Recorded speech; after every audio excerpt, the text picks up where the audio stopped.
but I think Venezuela is feeling heat, but I think a lot of other countries are feeling heat too. We're not going to let this country, our country, be ruined because other people want to drop, as you say, their worst. They have given us their worst. They've loaded up our country with prisoners, with mentally ill people that are seriously ill, criminally ill, and we're not going to take it. And so, I mean, it's just one of those things. And I can tell you, we've taken care of the sea. There's nobody, and we're watching. We're watching.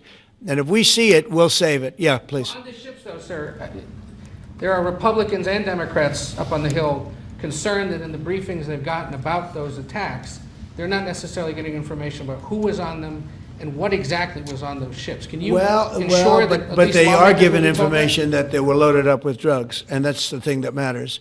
When they're loaded up with drugs, they're fair game. And every one of those ships were, and they're not ships, they're boats, they're speedboats. They're extremely fast, record-setting type speedboats. They cost a lot of money, and they have a lot of money because they're drug sellers.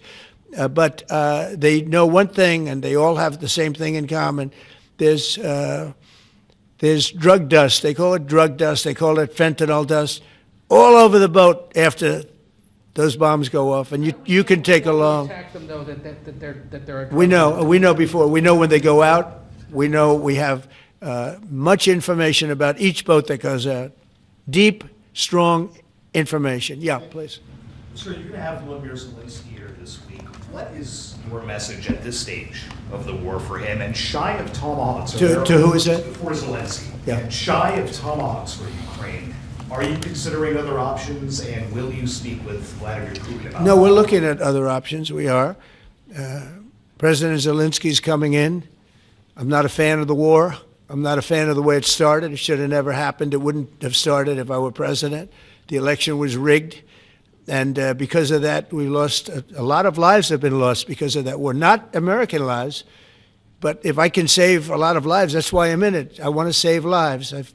I've had 8 wars. The Prime Minister of Pakistan got up the other day, said so beautifully, says, you saved millions of lives. He told that to a group of people right in this office. He said the president saved millions of lives. And I think what he's referring to is the fact that that would have been with India, nuclear war. That was getting very close. You know, 7 planes, they don't talk about it, but 7 aircraft were shot down. In fact, we have the new ambassador to India right here. They're well represented.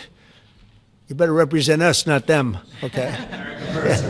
But Sergio's going to do a great job. He's going to do a great job. But no, we'll be talking about the war with him, and we'll be talking about, I mean, they want to go offensive. I'll make a determination on that, but they would like to go offensive, you know that, and we'll have to make a determination. Can I follow up a question? Given you have the FBI Director and Attorney General here today, Jim Jordan has asked Jack Smith to appear in front of the House Judiciary. You mean deranged, Jack? He's a deranged individual, yeah. He's asked him to Well, they should. I'm surprised it takes so long. You know, we're talking about violent crime. What about the crime against a political opponent? That's what we have to talk about, too. Jordan would like to understand the full extent to which the Biden-Harris